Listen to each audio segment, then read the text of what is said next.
We're back with Vivek Sodera of Superhuman to dive into everything from his habits and routines to the tools he loves, his favorite books, and more, all in less than 20 minutes. This is 20 Minutes and 10 Questions with Vivek Sodera. Let's get started. Vivek, I'm super excited to have you back to run through these 10 questions that we ask every guest. Thank you so much for the extra time. Thank you. So the first question is a little selfish. I mean, one of my favorite things that I've heard you talk about is some of what you look for in founders and founding teams. And some of that's obviously based on your background. Some of that's the kind of lenses that you put on as an investor. Some of the things that you've said in the past is like, when you're thinking about founders, asking yourself the question, is this what this person was meant to do in the world? And looking for things that, founders that are controlling, looking for founder problem fit. So I'd love to hear you just to kind of expand from there on other things that you look for as an investor in founders, founding teams, and just the approach you take there. Yeah. So when I talked about control, it was less about controlling and more about they would not outsource or delegate some of the early work to others, that they would own the initial work in the beginning and make sure that the product, the company, the user experience, whatever it may be, is molded in their fashion. Because I think it's very easy, recruiting, for example, to offload recruiting to a third-party agency. But I don't think you would actually build the right team in that effort. It's important that the founding team own that particular approach. So for me, I do look for, just from my own experience from being a student of tech and also now from an investing lens where I'm a pre-seed, seed, and Series A investor, and I have my own small fund on the side, where I look for founders and founding teams that, as I mentioned, have a technical background, have product chops, have strong founder market fit. I should get a sense that they were meant to do this better than anyone else on the planet. Like if Rahul came to me and was like, I want to build a self-driving car company, I'd be like, I don't see strong founder market fit there. But if Kyle from Cruise, he has strong founder market fit, he's best suited to do this better than anyone else. So I really look for that. I get turned off when I come across founders, especially first-time founders who don't have a mental model and don't understand what it takes to build a company, that then they are just trying to find a problem to solve. Like they've gone through 6 different iterations and they're like, I'm going to try to solve this problem. And it's like, no, the problem should be so near and dear to your heart that you're like, I have to do this. I obsess and I breathe this. The other things I look for are, does this person have a chip on their shoulder? What really drives them to do this beyond just like the idea of starting a company and solving a customer issue? Like there's something that has to be more there. It might be that they experienced this pain point so deeply in a previous company, or, if they're doing like a healthcare company and maybe their parents experienced health issues while they were growing up. So something along those lines. I also look for, does this person have a particular secret about the world and understand something that I don't know and that a lot of other people don't know? So for example, with Superhuman, Rahul had this idea around having this keyboard-centric command line interface experience that didn't have all the Gmail extension bells and whistles that was rooted in speed and search. And I did not agree with that in the beginning, but I was like, look, you're owning product and you're driving this. But he was right. He was absolutely right. He understood that the next great productivity companies are going to be the ones that help people get time back, that focus on speed, that reduce people's anxieties and so forth. And I do look for that when I come across founding teams where I'll dig in and I'll dig in, and I'll learn something that I didn't realize or I didn't know before. I'm a big believer that a startup at the end of the day is a series of experiments to unlock some type of learning or user psychology. And you kind of have to go through this experience of starting a company and iterating and trying to see what works. And then you unlock this. And I've been fortunate enough to see that with some of the recent companies I've invested in, where I'm like, okay, you understand this unique thing that like not very many other people understand. That's going to give you a competitive advantage and allow you to build a moat around that. I love your perspective there.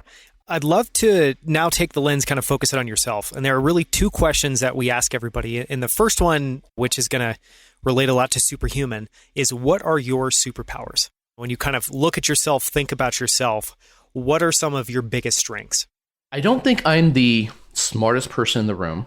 I think I'm pretty hardworking. I don't think I'm the strongest or the best looking, but I would say that I pride myself on being able to identify winners and being able to identify people who are special. So when I met Rahul back in 2010, from our first encounter, I knew he was incredibly special, and this was someone I wanted to work with at some point in my career. And so I've been fortunate enough to have that experience and to be really refined over time and to identify, like finding Amuye, initially our iOS lead, who's now head of all engineering at Superhuman. I met her within the first 5 minutes. It was like, oh, she's special. We need to bring her on the team. And we moved mountains, even though she had offers on the table and she was going to make a decision in like 3 days. I ran back and I like moved mountains for us to kind of like super expedite the process. And we came in and we beat out everyone else. And so whether it's teams, other companies, whether it's individuals, that's something I do pride myself in. Another superpower is I like to predict the future, and I pull in a lot of discrete and non-discrete data from my own experience studying a particular industry, looking at tangential industries, kind of like what's going on, and then try to map out what the future looks like. And so it's really eerie to see Superhuman where we are today. Like, for example, when we raised our seed round, I had told Rahul, and I don't remember saying this, but I told him specifically, this was prior to actually raising the seed round. We were just starting the process. I told him specifically, we need to raise from first round for our seed, and we need to raise from Andreessen Horowitz for either like our Series A or Series B. And I was very adamant about that. And I was like, this is what feels right, and this is kind of like where I see us going. And then first round came in as the very last investor in our seed round, and we ended up closing them, and they ultimately they put in the lion's share of our seed. And then fast forward, A16Z led our B. And Rahul reminded me of this conversation. He was like, do you remember saying that? I was like, vaguely. He's like, yeah, it's kind of eerie how you were kind of like picking this out. And it's just, a lot of it's just like, there's a certain intuition feeling I have, which I'm still trying to deconstruct and turn into data beyond just like feeling and intuition. I'm like, how can I bubble this up and actually turn this into something that's more tangible beyond just a feeling? And then I would say the third is really around relationship building. I really pride myself on building relationships with people internally in the company, external to the company, with just people in general. I'm fortunate to be where I'm at professionally, personally, through all these relationships. Many of them turned into friendships over the past 15 years. I am very prideful and I very much value the Rolodex I've built, this network that I built. I do enjoy people at the end of the day. I think people are the most complex systems and they're the most complex puzzles. Like, forget trying to debug some code, like trying to like really understand people. It's a really interesting exercise. It kind of gets me really excited. Like, what makes this person tick? What are their motivations? What are their wants and needs? And then through that exploration and understanding, as I'm like building this relationship, I do start to build a connection with that particular individual. And I'm fortunate to have a lot of really close people in my life and an extended network as a result. Love those answers. On the flip side, and we've talked about this a little bit, but what have you struggled with professionally, personally, and how have you gotten better at those things over time? My health. It's everything from sleep to mindfulness to even like the process of losing weight. I'm trying to eat better. I'm trying to like work out. It's really challenging to do all these things consistently when you're in a startup environment Monday through Friday, and then you angel invest over the weekends. And it's challenging to have consistency because there's constantly something that comes up and you have to derail your plans of getting up at 6 a.m. and then getting on the Peloton and then taking a swim and then meditating. And it's like, nope, I have to stay up quite late the night before, so I can't do that. So that gets thrown out the window. So what's been helpful, honestly, having an accountability partner, my wife, has probably been the biggest help. Is she would just kind of be like, hey, you shouldn't eat after 9 o'clock and go to sleep. And last night she was like, I'm going to make sure you are tucked into bed by 10 o'clock. None of this like staying up late, etc. because it cascades and it just kind of like you might get a short-term fix, but it has long-term negative effects. And at this point in my life, I'm trying to optimize more for long-term versus just the short-term. And it's just challenging to kind of balance that where like short-term needs and not letting like my health suffer. I see my life as an equilateral triangle where the points represent wealth, health, and social. And so I've indexed, ideally, it's a full equilateral triangle that isn't disproportionate in one area or the other, but I've indexed so much on the social and wealth. And by wealth, I mean like work, professional aspects, and then social friendships and family and whatnot that I've let my health suffer. And so if I could go back in time, I would absolutely invest in fitness. Like Justin Kahn has the saying, fitness is the first step to greatness. I would have absolutely invested in that and absolutely invested in my mental health and wellness around that. So those are definitely the main things that I struggle with the most. I mean, I can relate. I can't list the number of days where it's like I have plans to go do X or Y or go work out at the end of the day or at the beginning of the day. And it's, of course, the meeting or the email or whatever needs to happen. There's always a push and pull there. The next questions that we ask are just around kind of areas of your life. And these may be things that resonate for you and these may not. But I think one of the first ones is just habits and routines. I think like the common way people kind of think about that is like, what is my playbook for the day? And that's certainly one aspect. I think the other aspect would just be like, I try to do these things and I try to kind of have this bar for myself most of the time. Yeah, I also am guilty of having these playbooks for the day, aspirationally, getting in time to work out, getting in time to meditate in the mornings, and then just sprinting throughout the day, trying to be disciplined around having a hard cutoff. My wife and I, we don't have kids yet. We will soon. And I've talked to peers who are fellow founders who have families. I'm like, how do you do this? Like, how do you have a baby and you're the founder, CEO of this company? Because a startup is a baby in itself. So you're kind of juggling two babies. Like, how do you do this?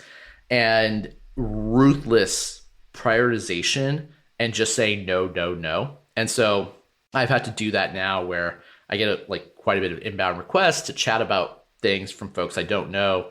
And I have to say no a lot. I'm like, sorry, nope, nope, nope. Or if it's from an investing standpoint, I'm like, I exclusively keep my Mondays and Fridays for Superhuman. If you want to chat, let's chat on Saturday. I have this kind of time block available. And so that's been helpful just to have those aspects of my life segmented so I can laser focus. I did mention from like a routine standpoint, therapy is helpful. My wife and I go through couples therapy as well. So we see a couples therapist every couple of weeks. And that's been so immensely valuable. And I mentioned learning these habits around communication in the context of a romantic relationship can also be used in a professional context. Using I feel statements and not going over the net and all these things that I've learned that I've applied and I've tried to push internally within the Superhuman executive staff group. And so we have a cadence around that where we meet with our couples therapists and I learn something new about myself every session. And I'm just like, okay, I need to get better at this, or I didn't know that this was important to me. And I think that makes me a better founder, a better entrepreneur, is just having that level of self-awareness. But that needs to be hard-coded. It can't just be like something you do once and then maybe you do it again like a couple years later. Like being intentional about it and putting that on your calendar. Those things have a decay curve. You have to make sure to kind of sequence them. That's right, yeah. So that's definitely part of my routine as well, in addition to like the aspirational aspects around improving my health and kind of getting into a particular rhythm. On the tool side, and this can be physical tools, digital tools, it can just be anything from, I recently bought this thing, I love it, or here's an app that's not Superhuman, or Superhuman's totally okay, that you use day in and day out, but any tools you rely on that you just think are incredible. Yeah, so I rely on, from a physical product standpoint, with respect to my health, I rely on my Fitbit and I rely on levels. So it's really interesting just learnings I get from, oh, wow, when I had 2 slices of watermelon, my glucose levels kind of spiked, and that contributed to my sleep issues that night. And just kind of drawing this correlation, this analysis. Levels has been really eye-opening. It's something that I'm a happy paying customer of. Fitbit, it's just having something that's just a constantly I can check to see what my activity levels have been. And it's just a reminder to like push myself to be better there. With software, for me, of course, Superhuman, it's number one. I probably live in my inbox at least 4 or 5 hours a day. When it comes to note taking, I use a tool called mem.ai. This is a company I wish I invested in. They had raised their seed, I think, from Andreessen Horowitz. But it's probably the best note-taking experience I've come across. If you're not part of the Rome or Obsidian religion or cults there, it's replaced my Evernote and whatnot. With project and task management, I use Trello pretty religiously. That's been immensely valuable. I still haven't found a good tool for calendaring. I've explored every single one of them in the market, and I'm still waiting, A, from the standpoint of a user, and B, from the standpoint of an investor. And then I started using Reader by Readwise, and it's like the Superhuman for Pocket or Superhuman for Instapaper. And I love that product. And full disclosure, I'm an investor in the company. The founder is a former Superhuman engineer. And so I just think like that's going to be the next $1 billion plus company, and just kind of owning all things reading. But that's been a huge boon to my productivity and information consumption, is using a product like that. Those are some great ones. Last question, kind of in this vein, would be around people. And these can be modern or historical figures, but just any person in particular or people in particular that have had an impact on you. And that can be being inspired by their stories. That can be just people like Justin Kan that you follow today. Anything in that vein. Historical figure is MLK. I studied civil rights, MLK, Malcolm X, etc. growing up. And there's a Martin Luther King quote. It's my all-time favorite quote. The ultimate measure of a man is not where he stands in moments of comfort and convenience, but where he stands at times of challenge and controversy. I think that's what the quote is. And anytime I experience some discomfort or I experience some challenge or controversy, I think about that quote. And it's just this extra push of like, okay, like I am not going to grow if I'm comfortable. One rarely grows in comfort. One grows in discomfort. Because if you're in a box and that the boundary conditions of the box serves as where you're comfortable, you're just going to be confined to that box. But if you want to keep growing and kind of want to grow that box, you have to step out, literally step outside your comfort zone.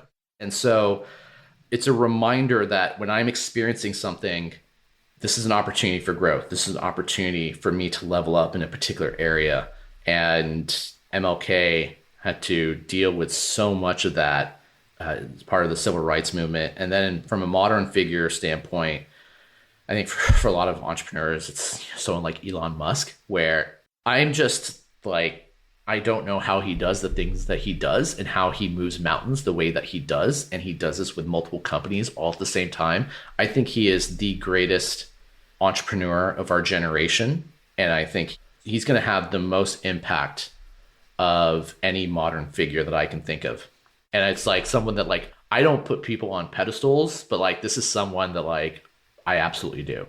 To your point earlier, it's special, something special there. Similarly, around books, any books that either you find yourself wanting to go back and reread often, you find yourself recommending to others often, and this can be in any vein. It can be whether it's professional or not. A few books come to mind. One is Dale Carnegie's How to Win Friends and Influence People. I am naturally introverted, and when I was starting to work on my first company, I realized I had to become more extroverted in order to be successful professionally, but also with respect to the companies that I was doing. And so there are a lot of really basic principles and concepts in How to Win Friends and Influence People that I remember reading at the time. And it's like, oh yeah, smile or say someone's name and just like remember their name or like all these different things. That's just so trivial when you read it, but it's definitely has significant impact. And it's definitely allowed me to become more of a relationship builder over time. Another book that I read, if How to Win Friends and Influence People is my favorite book, the book that's probably had the most impact on me is 48 Laws of Power by Robert Greene.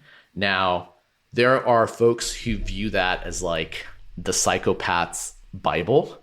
For me, I read these laws and They give examples in history. It's actually a really good book to read from a history point of view because Robert Greene goes in depth in terms of a historical figure like Otto von Bismarck. This is an example of a transgression of this law or the opposite. And things that I've learned, like one of the laws is don't outshine the master. And I tried to outshine my co-founder of my first company many times.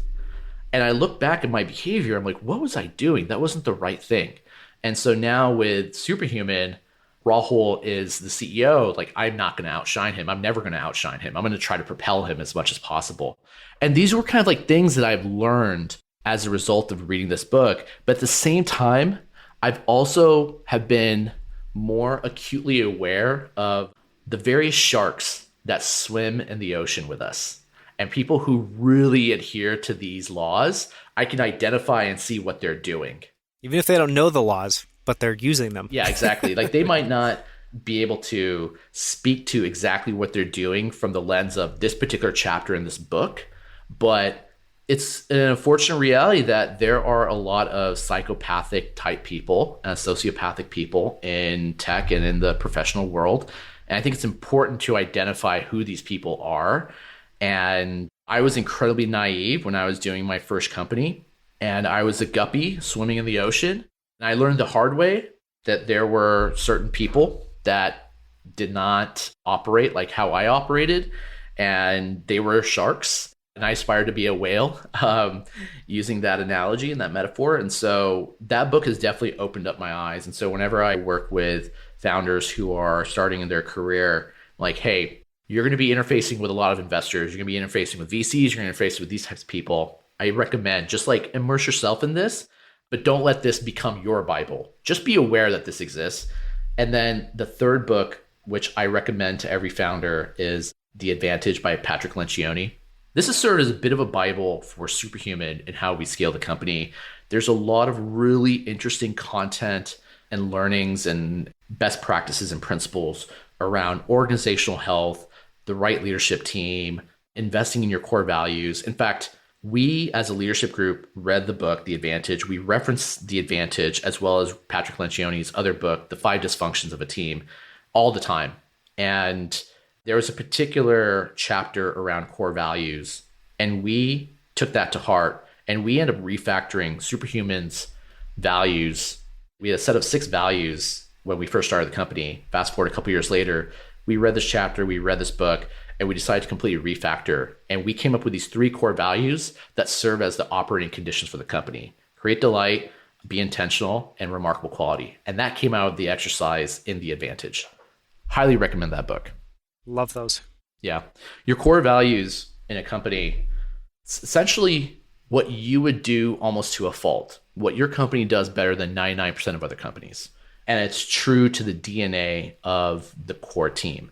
We actually blogged about it. I don't know if this is something that you can link to in the notes. Oh yeah, we can link to that in the show notes. Yep. Hearing you describe the 48 Laws of Power is such a good example of, like, I know that book. I've never felt compelled to read it. Now I'm actually interested in reading it. So thanks for that tee up and in The Advantage. Those are going to be books I'm ordering after this. So we ask every guest the same 2 closing questions, and I'm really excited to hear your answers for these. And the first one is if they're able to share a favorite failure. So something that obviously from the outside looking in probably felt like a terrible failure. You don't view that way for whatever reason. Yeah, I think we touched upon this a few times. So I would say my favorite failure is a failure of my own startup. I learned so much about myself in such a short amount of time. And it's, at the time, was incredibly painful, but I am where I am today because of that. And I wouldn't trade that for anything. And then the last question is, what is your definition of success? In whatever direction you want to take that question. I don't believe success is a function of vanity metrics like how much money you make or income or anything financial, for me at least. And so success to me is what correlates with your happiness. And so there are folks who they are just genuinely happy creating art. And those people are successful using whatever their definition of happiness is. If they are at home or wherever they're at and creating art, and they're creating these like art installation pieces, I think that person's successful. And then I think about success in the context of impact to the rest of the world. And so for myself, I would consider myself successful if I look back in my life, if I had significant impact, that if I positively impact and change people's lives for the better. This is why I love the productivity space, and this is why I love what we're doing at Superhuman. Is it's not just rebuilding email, but we're giving people time back, and we're helping people, whether it's a few hours a week or whatever it may be, spend that time with their family or catching up on sleep or doing more work. And time is the most expensive resource. We can't buy time back. But what we can do is try to save as much time in whatever activities that are important for us. So I look at that as like, I think I am successful just purely looking at the number of customers we've had and all the anecdotes and feedback we receive from people where they're like, I love this product. You saved me so much time. I'm able to do this now. Thank you so much. That's success to me, not a valuation, not having a particular exit event with Superhuman. In fact, Rahul asked me, he's like, how would you feel? This is in the early days when we were just starting Superhuman. How would you feel if a Google or a Microsoft or a LinkedIn wanted to buy us for, let's say, like 300, 400 million, whatever it may be? And I was like, you and I both been there, done that.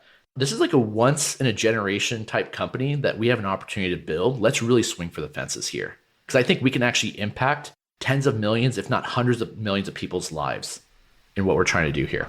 And you can do it in a bigger way if you stay independent, or you can do it on your own terms if you stay independent and adhere closely to your values. This has been incredible. Thank you again so much for the time, Vivek. This has been one of my favorite interviews in a while. Wow. Thank you. Appreciate the kind words. For more from Vivek, listen to our long-form conversation all about co-founding Superhuman and his lessons learned as a repeat co-founder in episode 46. You can find the show notes and transcript for this episode at outlieracademy.com/46. At our website, you can also find more incredible interviews with guests like Scott Belsky, Kevin Kelly, and the founders of Titan, Rally, Primal Kitchen, and other incredible companies. Thank you so much for listening. I'll see you right here next week on Outlier Academy.